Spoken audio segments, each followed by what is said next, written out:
Well, good evening and welcome to Tucker Carlson tonight. Most people were horrified, of course, by last week's assassination attempt on Republican members of Congress, which wounded 5 people and nearly killed House Majority Whip Steve Scalise. But most people apparently does not include some people, including New Jersey Democratic strategist Jim Devine. After the shooting, Devine tweeted this, quote, "We are in a war with selfish, foolish, and narcissistic rich people. Why is it a shock when things turn violent? Hashtag hunt Republican congressman." After many people objected, Devine did not back down. He followed up by tweeting this, "I'm sorry if my hunt Republican congressman hashtag hurt the feelings of any GOP snowflakes, but you have not engaged in civil discourse," end quote. We invited Jim Devine to come on the show, and remarkably, he agreed. He's brave, at least. Jim Devine joins us tonight. So, Jim Devine, under what circumstances is it morally acceptable to use violence for political ends? It's never acceptable to use violence for political ends, except perhaps in the most extreme cases. I refer you to George Washington and those guys. The fact of the matter is we do with ballots in this country what they do with bullets elsewhere. And it is not uncommon in politics that we use the language of war. We talk about fierce rhetoric. We talk about crusades and so on. You were on a television program, and I don't know what your body count was, when you were on Crossfire. I assume that there were no real casualties there. So it shouldn't be a surprise to anybody. I mean, wait, stop. Don't, you know what? I want to have a reasonable conversation. I don't want to demagogue this. But in the hours after 5 people were shot, including the House Majority Whip, you sent out a tweet that said, hunt Republicans. I mean, it was clearly a reference to the assassination attempt against Congressman Scalise. It's hard to imagine how you could justify writing something like that. In the immediate aftermath of the shooting at the Sandy Hook school, we've heard people say this is not the time to talk about gun violence. We've heard lots of things follow this. You know, this is a. No, but that's not what you were saying. You were encouraging gun violence. Wait, hold on. Absolutely not. You were encouraging absolutely gun not. violence. Absolutely not. I never encouraged gun violence, and I stated on my what did you mean by that? I don't put down that condone or paper. I'm talking about you, not some other paper. I mean, please. But this is what's been out there. This has been going on interested in what other people. We see stuff like this, and this is not an uncommon that's great, thing. but we're not. We saw. So your excuse apparently is other people have done it. That's not an excuse. It's not an I'm here to excuse. ask you about something that you wrote, and why don't you explain it? Why did you write hunt Republicans? Is that for too long, Republicans in this country have failed to distinguish the differences between politics and war. And a lot of Democrats have failed to see the similarities. So you guys either have to tone down the rhetoric or we have to step up. And I don't think there's anything. I don't think hunt Republicans. There's nothing wrong with that. Sarah Palin put the crosshairs on Congress.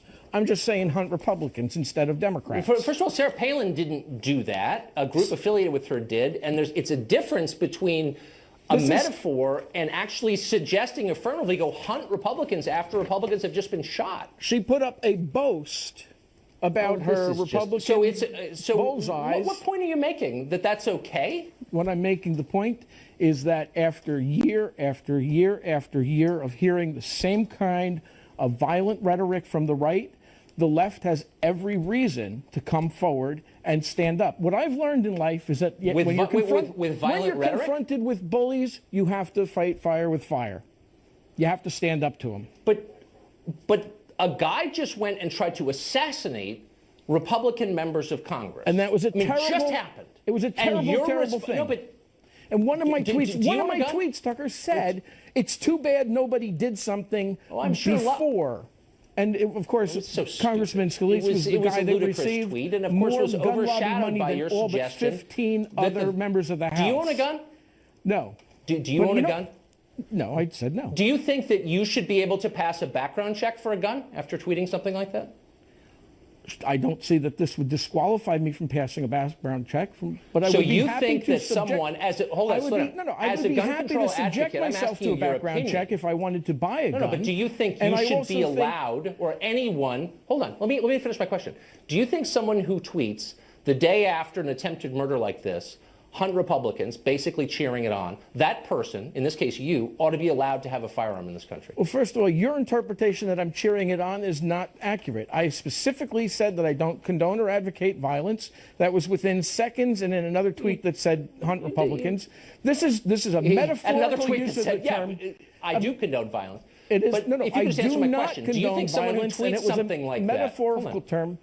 I've recently heard a prominent Republican say, "I don't have time for political correctness," and I'll tell you what. I will make the time for political correctness when we have Republicans that aren't talking over us. But if we could just get back, if you could just answer my question really quick and then we move on to the next one.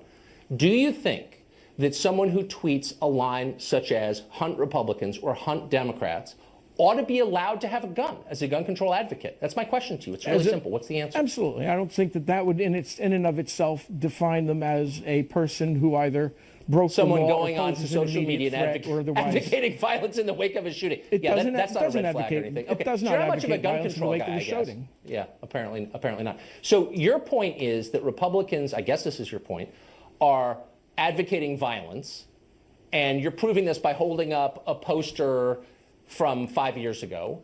And because they are, you say now Democrats should? Like, what is your point? Is that what you're saying?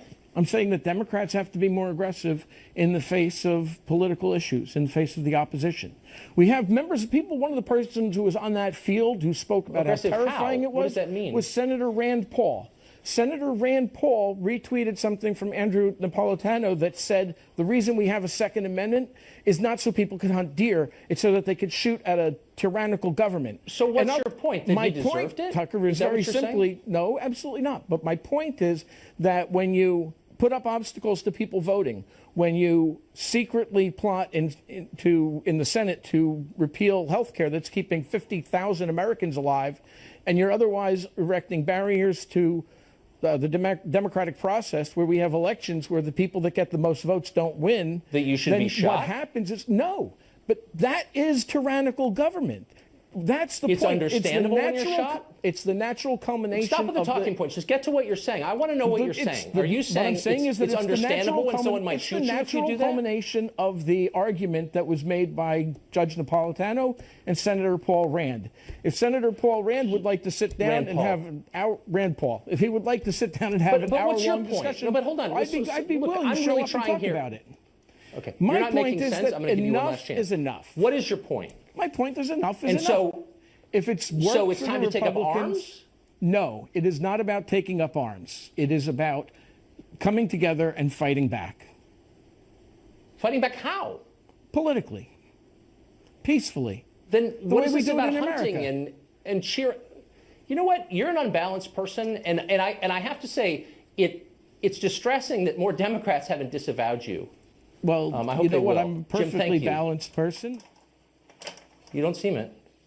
Twitter isn't the only place where people have been politicizing the shootings of last week. It also happened on television with MSNBC's Joy Reid finding a way to suggest that Steve Scalise deserved to be shot. Watch this. Everybody is wishing the congressman well and hoping that he recovers. But Steve Scalise has a history that we've all been forced to sort of ignore on race. He did come to leadership after some controversy over attending a white nationalist event, which he says he didn't know what it was. He also co-sponsored a bill to amend the Constitution to define marriages between a man and a woman. He voted for the House health care bill, which, as you said, would gut health care for millions of people, including 3 million children. And he co-sponsored a bill to repeal the ban on semi-automatic weapons. Are we required in a moral sense to put that aside at the moment?